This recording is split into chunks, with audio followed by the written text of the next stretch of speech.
নমস্কার বন্ধুরা, welcome to I study আমি পড়তে সবাইকে স্বাগত। আজকে আপনাদের সঙ্গে যেটা নিয়ে আলোচনা করব সেটা হচ্ছে যে আমাদের Lok Sabha election 2024 third polling officer তিনি কাজ কী করবেন। যারা থার্ড পোলিং পার্সন আছেন আপনারা হচ্ছেন এই ভোট যে প্রক্রিয়াটার আপনারা হচ্ছেন পাইলট।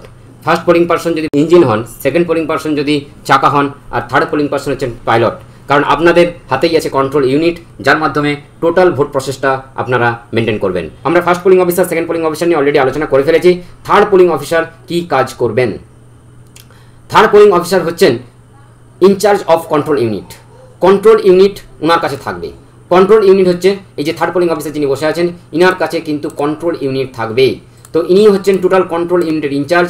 আর যিনি করবেন এনশিওরিং ইনডেলিয়েবল ইঙ্ক মার্ক, মানে যে ভোটার এখানে এই যে ইঙ্ক দেওয়া হলো, কে দিয়েছে?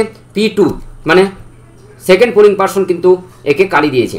এই কালিটা আলটিমেট দেওয়া হয়েছে কিনা বা দেওয়া হয়নি কিনা মানুষ মাত্রই ভুল হতে পারে, তাই আপনি কিন্তু একবার ভেরিফাই করে নেবেন যখনই ভোটার স্লিপটা দেবেন, যে বলবেন যে আপনার হাতটা দেখান। আপনার হাত দেখানোর পরে বাম হাতের তর্জনী অথবা অন্য যে আঙুলগুলো দেখে নেবেন আপনার ইনডেলিয়েবল ইঙ্ক মার্ক আছে কিনা। তারপরে আপনি ভোটার স্লিপটা নেওয়ার পরে আপনি ওনাকে বলবেন, আপনি আপনার কাছে যে কন্ট্রোল ইউনিটটা আছে, কন্ট্রোল ইউনিটে আপনি কি করবেন, ব্যালট বলে একটা বটন থাকবে। সেই ব্যালট বটনটা টিপলে দেখবেন আপনার সবুজ রং দেখাবে, ব্লিঙ্ক করবে। আর সিমিলারলি আপনার এই যে ব্যালট ইউনিট আছে, এইখানেও কিন্তু ভোটিং কম্পার্টমেন্টে যে ব্যালট ইউনিট আছে এটাও কিন্তু সবুজ রঙের ব্লিঙ্ক হয়ে যাবে, একটা টিকটিক শব্দ হবে। তো এই টি শব্দটা হওয়ার পরে আপনি যিনি ভোটার এসছেন তাকে বলবেন আপনি যান, আপনার মূল্যবান ভোটটি আপনি ভোট কক্ষে দিয়ে আসুন। তো উনি ভোট দিতে যাবেন, উনি ভোট দিলে বেরিয়ে যাবেন। এইটাই হচ্ছে থার্ড পোলিং পার্সনের মেনলি কাজ। তো তারপরে কিন্তু থার্ড পোলিং পার্সনের কাজ অল্প হতে পারে, কিন্তু মেন ইম্পর্টেন্ট যেটা কাজ থার্ড পোলিং পার্সন কিন্তু কন্ট্রোল ইউনিট নিয়ে আছে। সবচেয়ে যেটা মেন ইউনিট, যেখান থেকে আমাদের ইভিএম ভোট হচ্ছে, মানে আমরা ভোট কাউন্ট করব কন্ট্রোল ইউনিটের মাধ্যমে। তো সেই কাউন্টিং মেশিনটা, আপনাদের কন্ট্রোল ইউনিটের যে মেশিনটা সেটা কিন্তু আপনার কাছে থাকবে।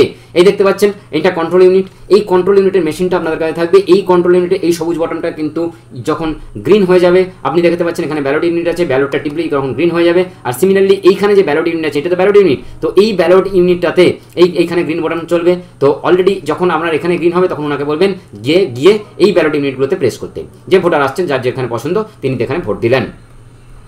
তো আপনাকে ভোটার স্লিপটা আপনি নেবেন, ভোটার স্লিপটা নেওয়ার পরে একটা খামের ভেতরে রেখে দেবেন। বাঁ হাতের তর্জনীতে কালি আছে নাকি দেখে নেবেন। আর হচ্ছে যে ভোটিং কম্পার্টমেন্টের কন্ট্রোল ইউনিটটা যেহেতু আপনার কাছে থাকছে, তো এটা হচ্ছে ভোটার স্লিপ, সেই ভোটার স্লিপগুলোকে আপনি রেখে দিচ্ছেন।